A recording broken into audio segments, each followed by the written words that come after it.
Hello बच्चों, आपका स्वागत है हमारे यूट्यूब चैनल नेशन मेकर में। आज हम करें क्लास 12 का chapter second function lecture 5। Lecture 5 के मेन कंटेंट्स रहेंगे scope of variables, recursion. First है हमारे पास scope of variable. Scope of variable that means part of program in which variable can be accessible. जिस प्रोग्राम के part में variable access हो सकता है वो आपका स्कोप ऑफ वेरिएबल कहलाएगा। नॉर्मली यही होता है। Scope of variable refer to part of program where visible और accessible of area where we can use it, और जहां हम उसका यूटिलाइज कर सकते हैं, यूज कर सकते हैं वेरिएबल्स का, वही आपका स्कोप ऑफ वेरिएबल कहलाएगा। All variable program may not accessible in all part programme.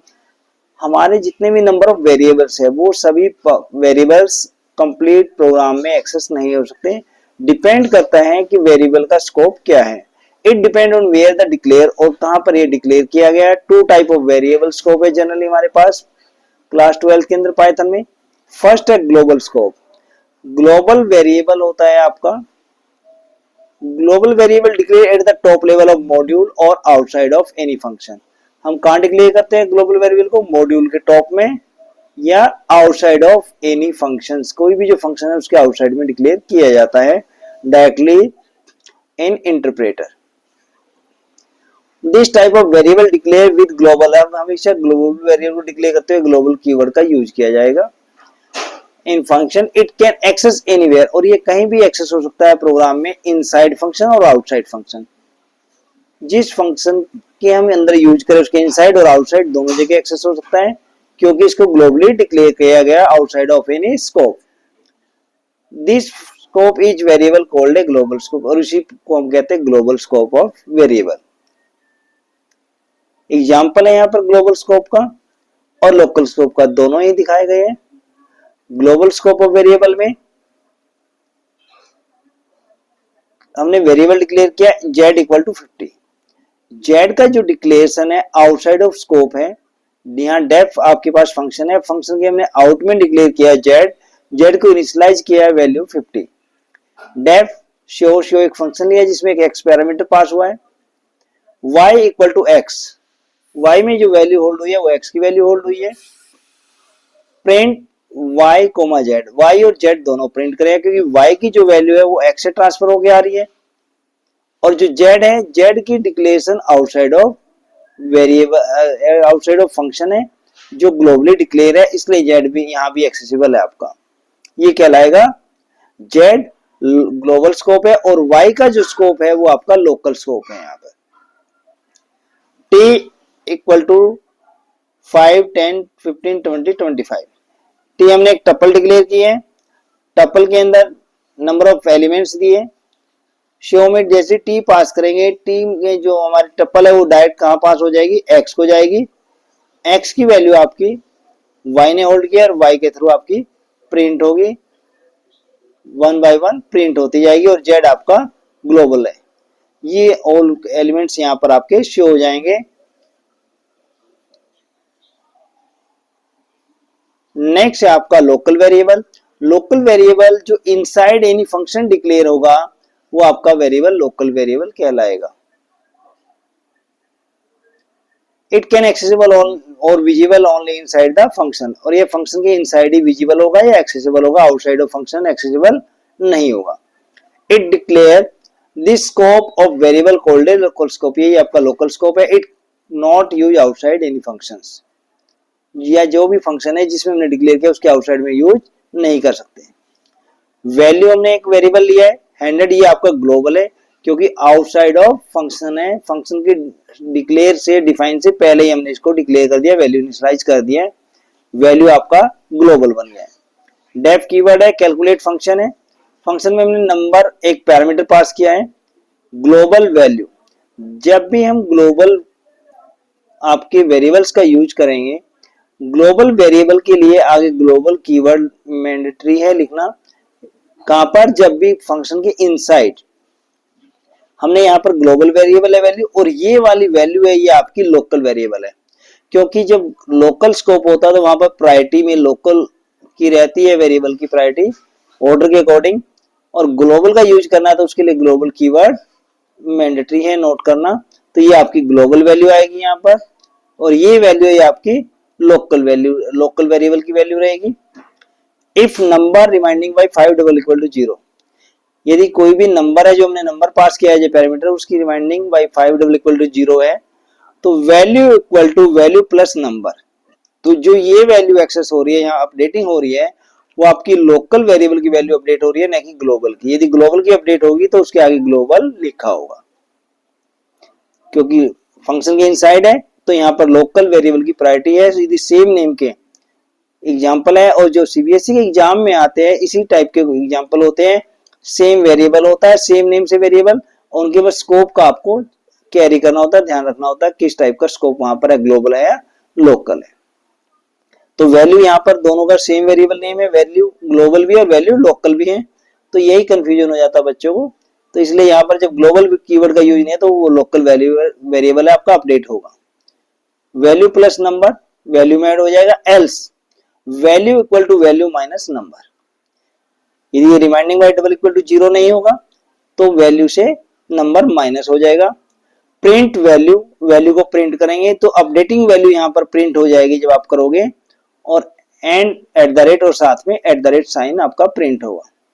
Calculate 25, और कैलकुलेट हमने जो फंक्शन लिया है, कॉल किया फंक्शन कॉल, उसमें पैरामीटर पास किया 25, यही वैल्यू यहाँ पर नंबर को अलॉट हो जाएगी 25, और ये 25 वैल्यू अपडेटिंग कर रही है वैल्यू को, लोकल वेरिएबल को। ये आपका लोकल और ग्लोबल वेरिएबल दोनों के एग्जांपल यहाँ भी दिखाए गए हैं। नेक्स्ट है हमारे पास मेन पॉइंट है यहाँ पर रिकर्सन फंक्शन में। रिकर्सन क्या है? जनरल लैंग्वेज में जनरली कंसेप्ट है जिसमें फंक्शन अपने आप को ही सेल्फ को कॉल करता रहता है। यदि हम अपने आप को ही कॉल करें और सेल्फ को ही सर्च करते रहे तो हम कभी भी आउट में नहीं आएंगे, अपने आप को में ही कंफ्यूज हो जाएंगे, क्योंकि बार बार सेल्फ को ही कॉल कर रहे हैं, कॉल करेंगे तो हमें उसका रिप्लाई करना होगा, एक रोटेशन बन जाएगा, एक इटरेशन टाइप बन जाएगा। Recursion is a function calling itself again and again. किसको कॉल कर रहा है? इटसेल्फ को कर रहा है बार बार। इट मेथड है या एक प्रोसेस है which a function call itself one or more time. इसमें one or more time call किया जा सकता है फंक्शन बॉडी का, डायरेक्टली या इनडायरेक्टली। यही आपका रिकर्सन कहलाएगा, जब खुद को ही कॉल करता रहता है। एक फंक्शन है, फंक्शन अपने आप को ही कॉल कर रहा है, that is recursion.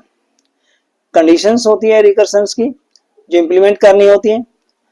There must be terminating condition of the problem which we want to solve with the recursion. यदि हमें किसी रिकर्सन के थ्रू किसी प्रॉब्लम को सॉर्ट आउट करना है तो उसकी टर्मिनेशन कंडीशन होनी चाहिए, अदरवाइज क्या बन जाएगा? इनफाइनाइट बन जाएगा। नेक्स्ट पॉइंट है there must be an if condition in the recursive routine, this is cause specified terminating condition to the recursion. यदि हम उसको रिकर्सिव में कर रहे हैं किसी भी रूटीन्स को, सब रूटीन्स को, दैट मीन्स सब फंक्शंस को, तो उसके लिए स्पेसिफाई करना है कि टर्मिनेटिंग कहां पर होगा। दोनों पॉइंटों में वही पॉइंट आ रहा है।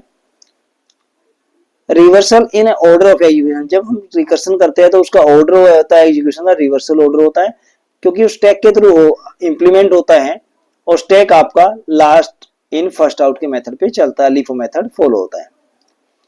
Execution is the characteristics of every recursion problem, तो उसको रिवर्सल ऑर्डर में लिया जाता है, जितने भी कैरेक्टरिस्टिक्स होंगे उसके एग्जीक्यूशन में, रिकर्सन के या जो प्रॉब्लम्स है। Each time new recursive call, जब भी हम पर टाइम जब भी न्यू रिकर्सन को कॉल करेंगे बार बार, तो कॉल करते हुए उसकी जो न्यू मेमोरी रिक्वायरमेंट होती है, न्यू मेमोरी स्पेस रिक्वायरमेंट होता है पर टाइम। जितने नंबर ऑफ टाइम कॉलिंग होगा तो पर नंबर ऑफ टाइम कॉलिंग में एक लोकल वेरिएबल को मेमोरी अलॉट होगी, और वो मेमोरी अलोकेट होते ही each local variable used by the recursive routine, और वो रिकर्सिव जो रूटीन्स हैं या सब रूटीन्स है वो उसका यूटिलाइज करेंगे उस लोकल वेरिएबल को जिसको मेमोरी एलोकेट की गई है। The duplicate value of the local variable of a recursive call are push on to with the respective call. तो जो डुप्लीकेट्स वैल्यू है, क्योंकि नंबर ऑफ रिकर्सिव कॉल के अंदर डुप्लीकेट वैल्यू होती है, लोकल वेरिएबल को बार बार वैल्यू एलोकेट होगी, जितने टाइम ऑफ रिकर्सिव या फंक्शन को बार बार कॉल होगा वो पुश करेगा, पुश ऑपरेशन चलेगा उसमें स्टैक के अंदर, और रिस्पेक्टिव कॉल के लिए उसकी वैल्यू जो जनरेट करेगा पर time new value, duplicate value आती जाएगी, मे बी रिपीट भी हो सकती है और डिफरेंट वैल्यू भी हो सकती है। All these value are available to the respective functions, और उस फंक्शन के रिलेटेड वो वैल्यू अवेलेबल रहती है। कब? जब हम उसको पॉप करते हैं, फंक्शन को पॉप आउट करेंगे तो वैल्यू अवेलेबल होती है और उसी के अकॉर्डिंग उसको पॉप किया जाता है स्टैक से, जिस मेथड से उसको इंप्लीमेंट करते हैं पुश करके, सेम उसी ऑर्डर में उसको पॉप किया जाएगा। ये थे इसकी टर्म्स एंड कंडीशंस जो इंप्लीमेंट करनी होती है किसी भी रिकर्सन फंक्शन के लिए। एडवांटेजेस क्या है रिकर्सन के? एडवांटेज है complicated functions can be spill down. जब हमारा कोई भी फंक्शन कॉम्प्लिकेटेड होगा हम उसको पार्ट में डिवाइड कर सकते हैं, स्पिल डाउन कर सकते हैं, टुकड़ों में बांट सकते हैं और उस प्रॉब्लम को स्मॉल करके सॉर्ट आउट किया जा सकता है रिकर्सन के थ्रू। नेक्स्ट पॉइंट है creation is simpler through the recursion, utilize any nested iteration. जब हम उसको सिक्वेंसली यूज करेंगे क्रिएशन करके सिंपल बना के प्रोग्राम को, तो इटरेशन से नेस्टेड इटरेशन बनाने की बजाय रिकर्सन करना बेटर रहेगा। नेक्स्ट पॉइंट है recursive function render the code log simple and effective. जो उसका कोडिंग का हमारा मेथड है कोड लॉग बनाएंगे वो इफेक्टिव भी होगा और सिंपल भी रहेगा कंपेयर टू अदर मेथड जो हम रिकर्सिव करेंगे। अब इसके डिसएडवांटेज हैं, एडवांटेज है तो डिसएडवांटेज भी होंगे। अ लॉट ऑफ मेमोरी, सबसे मेन पॉइंट है मेमोरी का। जो हमने डुप्लीकेट वैल्यू की बात की थी टर्म एंड कंडीशन में, लोकल वेरिएबल को जितनी नंबर ऑफ वैल्यू एलोकेट होंगी पर टाइम उसकी मेमोरी को कंज्यूम करेगा। पर टाइम रोटेशन में या रिकर्सिव जब जितनी बार इटसेल्फ को या सेल्फ को कॉल करेगा तो बार बार कॉल करते हुए न्यू वैल्यू जनरेट करता है, तो उसको पर टाइम मेमोरी एलोकेट होती है। मेमोरी एलोकेट होते समय उसकी मेमोरी का यूटिलाइजेशन बढ़ता जाता है और वो एक्सपेंसिव भी हो जाता है हमारे लिए उसका यूज करना, और मेमोरी का यूटिलाइजेशन मैक्सिमम हो जाता है, मोर मेमोरी कंज्यूम करता रहता है आपका रिकर्सिव। नेक्स्ट है recursive function are challenging to debug. जितनी बार नंबर ऑफ वैल्यू यूज करेगा बार बार डुप्लीकेट नहीं करेगा, उसे रोटेशन होता रहेगा, तो उसको डिबग करना भी एक चैलेंजिंग है, क्योंकि उसके नंबर ऑफ रूटीन आपके फिक्स नहीं होंगे। जितने भी नंबर ऑफ वैल्यूज है उसके ऊपर है, आपने एक कंडीशन स्पेसिफाई होगी, केवल उस कंडीशन को छोड़ के टर्मिनेट नहीं होगा। कोई भी एक कंडीशन जो आप लगाते हो उस कंडीशन को छोड़कर वो टर्मिनेट होगा ही नहीं, कॉल होता रहेगा ऑलवेज। तो इसलिए उसको डिबग करने में भी चैलेंजिंग है compare to normal program. Computer में run out of memory, in case आपके पास मेमोरी एक्स्ट्रा अवेलेबिलिटी नहीं है, सफिशिएंट मेमोरी नहीं है, तो आपका प्रोग्राम आउट ऑफ मेमोरी चला जाएगा और हैंग हो सकता है, आइडियल हो सकता है, क्योंकि आपके पास रिकर्सिव ने जितने रोटेशन लेने इनके रोटेशन इनफाइनाइट की तरफ बढ़ रहा है तो आपका मेमोरी आउट हो जाएगा। It less efficient term of speed और एग्जीक्यूशन। यदि स्पीड और एग्जीक्यूशन को देखें तो वो आपका लेस इफिशिएंट रहता है compare to other normal program. ये थे आपके रिकर्सिव के। अब रिकर्सिव का एग्जांपल्स है हमारे पास। हमने यहाँ पर फर्स्ट एग्जांपल लिया calculate power of A number. किसी भी नंबर की पावर कैलकुलेट करनी है तो हमें कहां पर जाना होता है, कॉलिंग पार्ट में जाएंगे। प्रिंट, हमने यहाँ पर एक्स और वाई दो अपने वेरिएबल डिक्लेयर किए, एक्स और वाई दोनों में वैल्यू एंटर कराई है। फर्स्ट में नंबर डाला है, सेकंड में पावर के लिए एक वैल्यू डाली है, जितने नंबर ऑफ पावर आप काउंट करना चाहते हो। पावर को हमने कॉल किया प्रिंट के इनसाइड, ये यहाँ पर डिस्प्ले भी देगा और कॉल भी होगा। एक्स और वाई दोनों पैरामीटर जाएंगे। एक्स की वैल्यू एन को होल्ड हो रही है एज पर पोजिशन आर्ग्यूमेंट, और वाई की वैल्यू पी को होल्ड हो रही है। If p double equal to zero, यदि पी की वैल्यू किसी भी केस में जीरो आती है तो रिटर्न वन करेगा, और रिटर्न वन होगा तो रिटर्न कहां पर होगा, कॉलिंग पार्ट में होगा, यहाँ पर वन रिटर्न हो जाएगा, प्रिंट वन हो जाएगा। एल्स, इन केस जीरो नहीं है तो एल्स पार्ट में जाएगा, रिटर्न एन इंटू में power n comma p minus one, n into n करेगा और कहां तक चलेगा, p minus one. Per step पे वन डिक्रीज होती जाएगी वन बाई वन। मानो आपने 5 डाला तो पहले 4 3 2 1 आपका डाउन आता जाएगा, जब तक जैसे ही जीरो आएगी तो रिटर्न वन कर देगा, उस केस में ये टर्मिनेट होके आउट में आएगा, अदरवाइज को कैलकुलेट करता रहेगा। ये है आपका रिकर्शन। नंबर ऑफ टाइम यहीं पर कॉल होगा और जब जीरो हो जाएगी पी की वैल्यू तब वापिस आ जाएगा आपका आउट में। नेक्स्ट एग्जांपल लिया calculate sum of first natural number. हमने डेफ फंक्शन सम लिया, इससे पहले कॉलिंग पे चलिए, कॉलिंग किया यहाँ पर, ये पार्ट आपका कॉलिंग का यहाँ भी, द प्रिंट सम इज नम। इससे पहले नम की वैल्यू कहां से होल्ड हो रही है, नम इक्वल टू इंट। यहाँ पर नम की वैल्यू हमने यूजर इनपुट कराई है, इंट इनपुट एंटर नंबर, जो भी नंबर डालेंगे बाय डिफॉल्ट स्ट्रिंग में आएगा इनपुट फंक्शन में। उसको हमने कन्वर्टर की हेल्प से इंटीजर में कन्वर्ट किया और नम को होल्ड करा दिया। इफ नम की वैल्यू लेस देन 0 है तो इस केस में क्या होगा, नेगेटिव वैल्यू जाएगी, negative, enter positive number, message आएगा यूजर को एक पॉजिटिव नंबर इनपुट करे। Else the sum of, sum function लिया हमने, नम पास किया है, ये पैरामीटर कहाँ जाएगा, एन को वैल्यू होल्ड कराएगा जाके डिफाइनिंग पार्ट में, ये फंक्शन हेडर है आपका। If n less than equal to 1, यदि एन की value less than equal to 1 है तो 1 होगी तो रोटेशन में सम 1 ही निकलेगा, रिटर्न एन कर देंगे हम। एल्स एन प्लस सम माइनस एन, तो एन के अंदर जो वैल्यू है उसके अंदर ऐड होता जाएगा कितना, एन माइनस 1, जितने भी नंबर ऑफ रोटेशन होंगे, मानो 10 लिया तो 10 से 0 9 8 7 6 और 1 तक आपका चलता जाएगा। जैसे इक्वल टू 1 आएगा तो यहाँ पर रिटर्न एन कर देगा वापस, तो ये आपका sum of first n natural number print हो जाएगा। ये दोनों हमने रिकर्सन के थ्रू किए हैं, ये दो एग्जांपल है यहाँ पर रिकर्सन के। अगर आपको वीडियो पसंद आया हो तो लाइक शेयर और सब्सक्राइब करें, बेल आइकन जरूर प्रेस करें जिससे कि नेक्स्ट वीडियो आपके पास जल्दी से जल्दी पहुंच सके। Thank you.